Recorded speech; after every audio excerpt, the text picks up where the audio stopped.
सुप्रभात बच्चों, कैसे हो बेटा आप सब। आशा करती हूँ सभी सुरक्षित होंगे, खुश होंगे और स्वस्थ होंगे। आरकेपी हिंदी ऑनलाइन कक्षा में मैं सुमन कौशिक एक बार फिर से आपका स्वागत करती हूँ। तो बेटा हम कर रहे थे पाठ वाक्य विचार। इससे पहले के वीडियो में हमने किया था वाक्य की परिभाषा, ठीक है बेटा, और वाक्य के अंग, वाक्य के कितने अंग होते हैं और वाक्य की परिभाषा क्या होती है, ये हम इससे पहले के वीडियो में कर चुके हैं।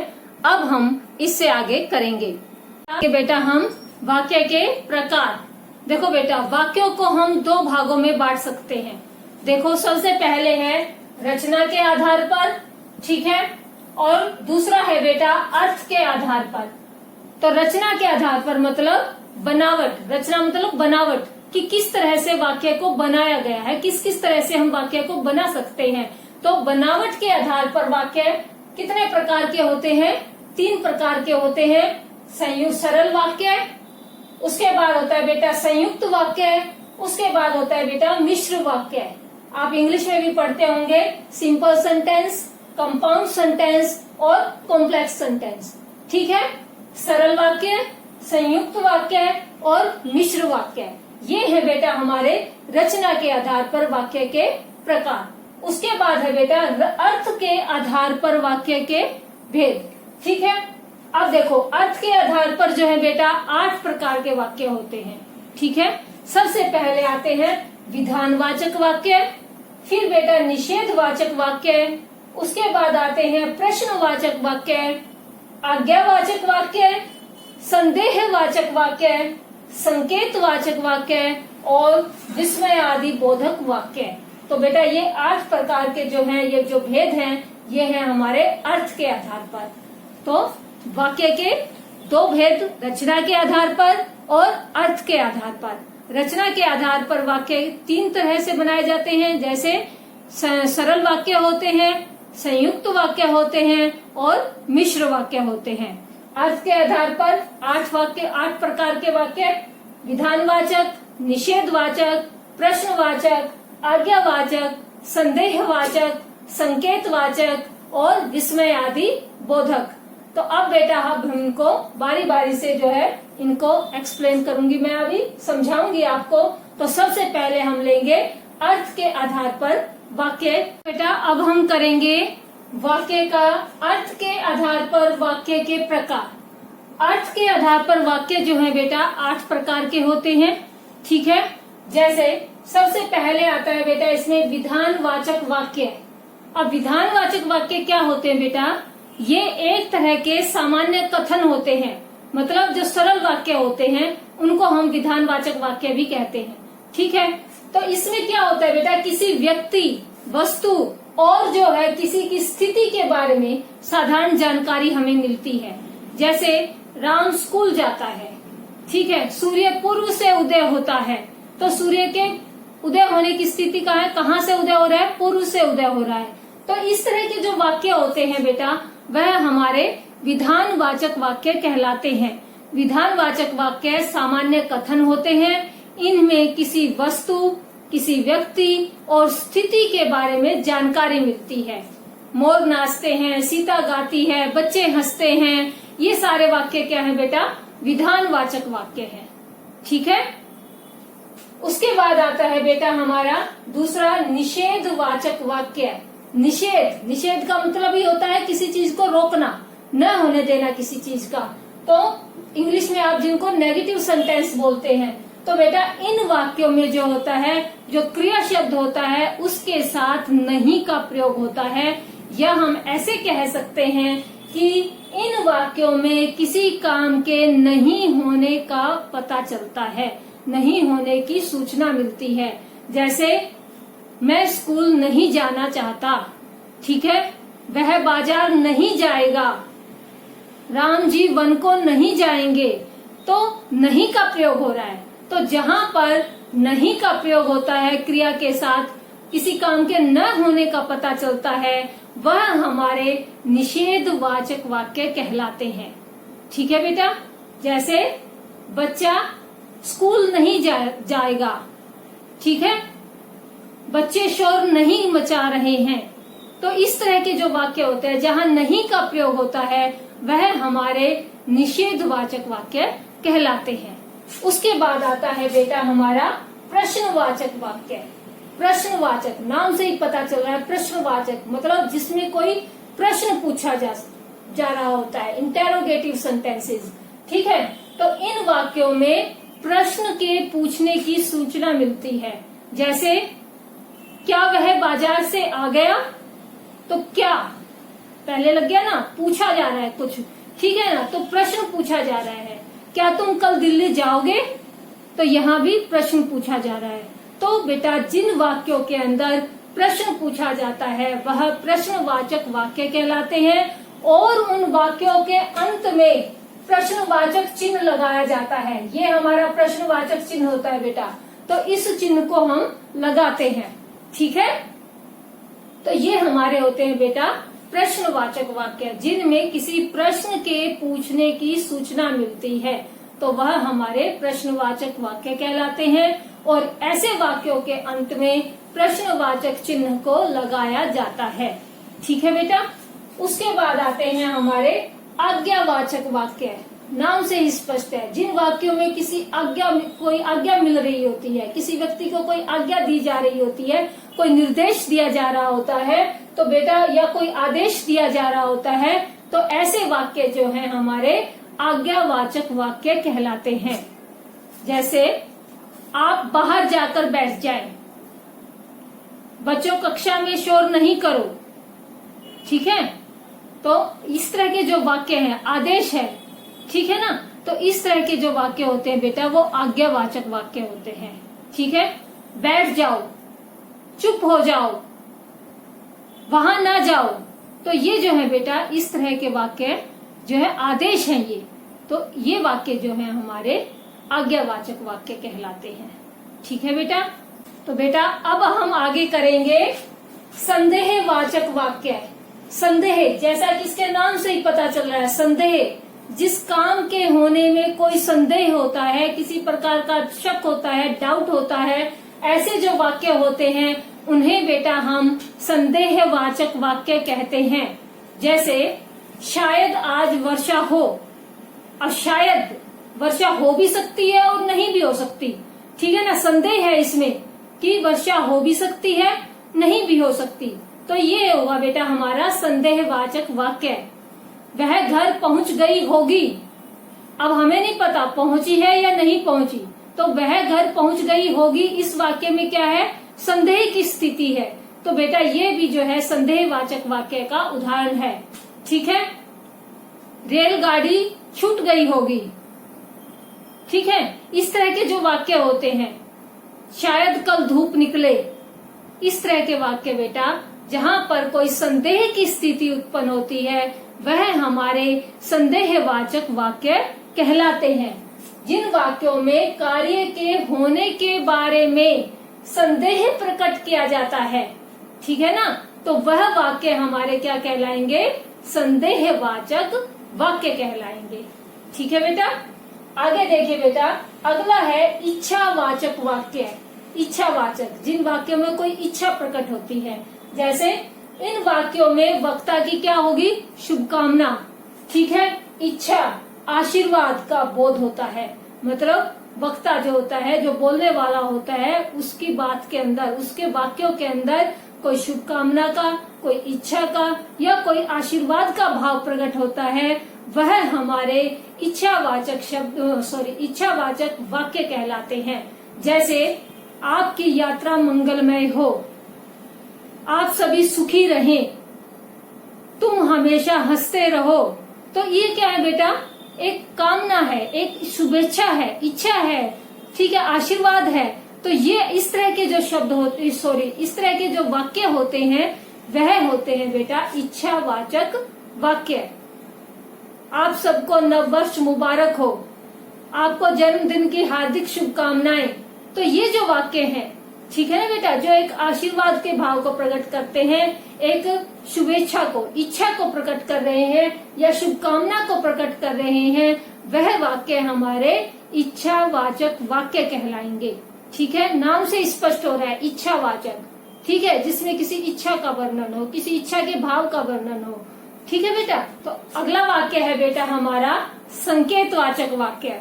जिस वाक्य में किसी चीज का कोई संकेत मिलता हो, जिस वाक्य में एक क्रिया दूसरी क्रिया के होने पर आश्रित हो, मतलब एक काम दूसरे काम के होने के ऊपर निर्भर करता हो। जैसे अगर बारिश आती तो फसल अच्छी हो जाती, तो बारिश आती तो फसल अच्छी होती। तो एक क्रिया क्या है, दूसरी क्रिया के ऊपर डिपेंड है, निर्भर है। तो यहाँ पर बेटा संकेतवाचक वाक्य है। ठीक है, अगर पिताजी समय पर आए तो हम ताजमहल देखने चलेंगे।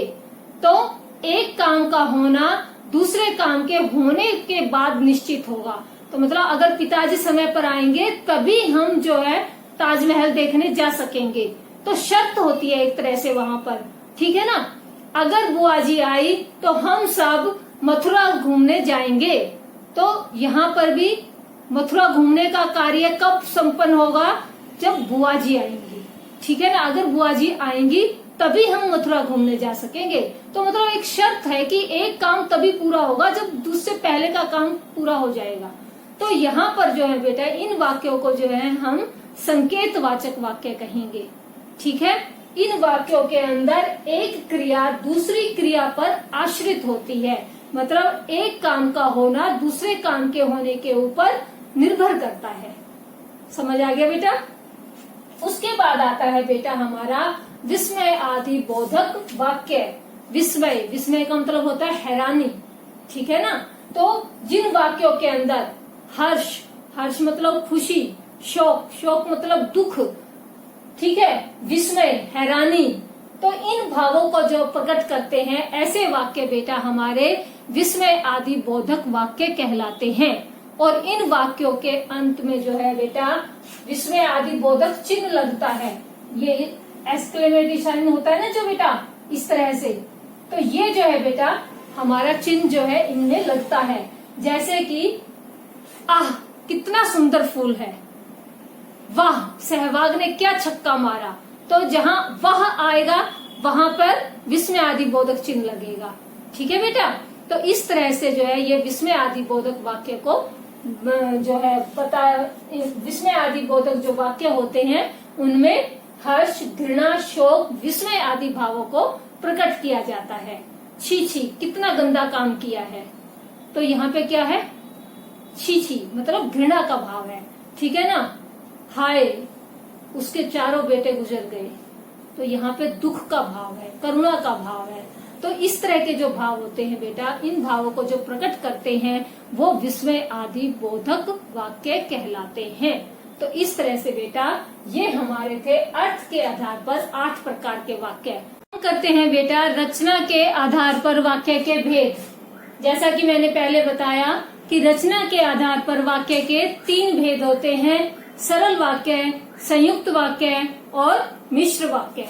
तो देखिए बेटा सरल वाक्य, जैसा कि इसके नाम से ही पता चल रहा है, सरल मतलब जिस वाक्य के अंदर एक ही उद्देश्य और एक ही विधेय होता है वह वाक्य सरल वाक्य कहलाते हैं।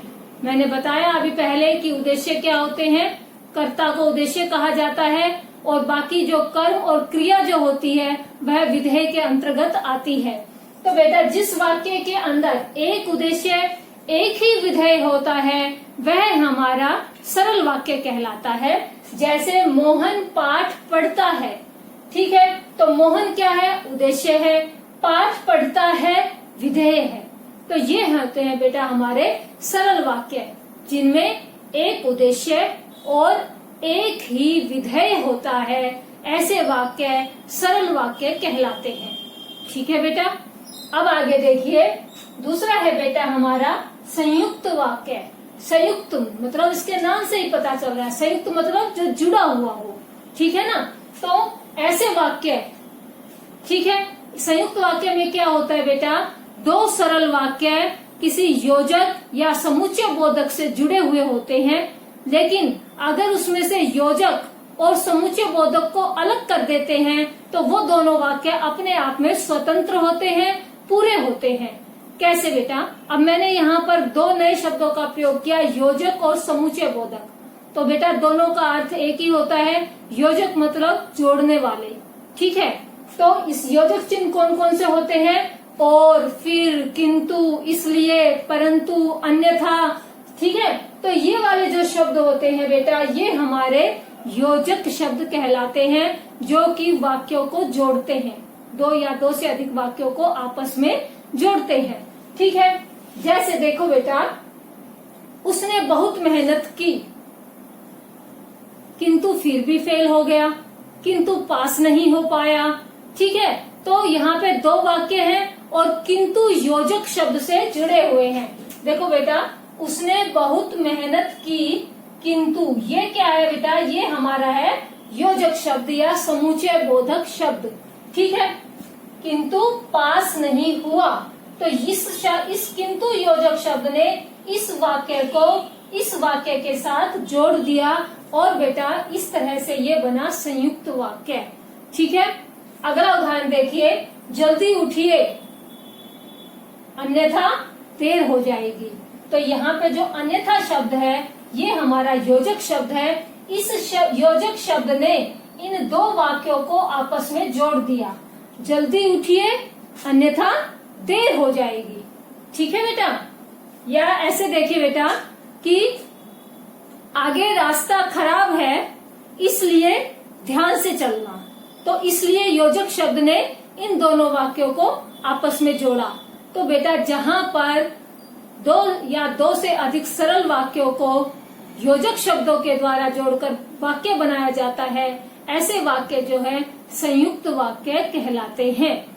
ठीक है बेटा, और योजक शब्द क्या होते हैं? जोड़ने वाले, जिसमें आते हैं और, फिर, किंतु, अन्यथा, इसलिए, लेकिन, ये सारे जो शब्द हैं ये हमारे समुच्चय बोधक या योजक शब्द कहलाते हैं। ठीक है बेटा, अब आगे हम करेंगे मिश्र वाक्य। बेटा अब हम करेंगे रचना के आधार पर वाक्य के भेद का तीसरा भेद, मिश्र वाक्य, मिश्र या मिश्रित वाक्य। बेटा मिश्र का मतलब ही होता है मिला हुआ। ठीक है, तो बेटा जिस वाक्य में एक प्रधान उपवाक्य हो और दो या दो से अधिक, या हम ऐसे भी कह सकते हैं एक या एक से अधिक जो है आश्रित या गौण उपवाक्य हो, तो उन्हें हम मिश्रित वाक्य या मिश्र वाक्य कहते हैं। देखो बेटा, जिस वाक्य में एक प्रधान या एक मुख्य वाक्य हो और एक या एक से अधिक आश्रित या गौण उपवाक्य हो, तो वहाँ बेटा मिश्र वाक्य होता है। कैसे बेटा? उदाहरण देखिए। देखो बेटा, और ये जो वाक्य होते हैं बेटा, ये जो है जो, कि, जैसा, वैसा, जो, वह, जब, तब, यदि, तो, इस तरह के योजकों से जुड़े होते हैं।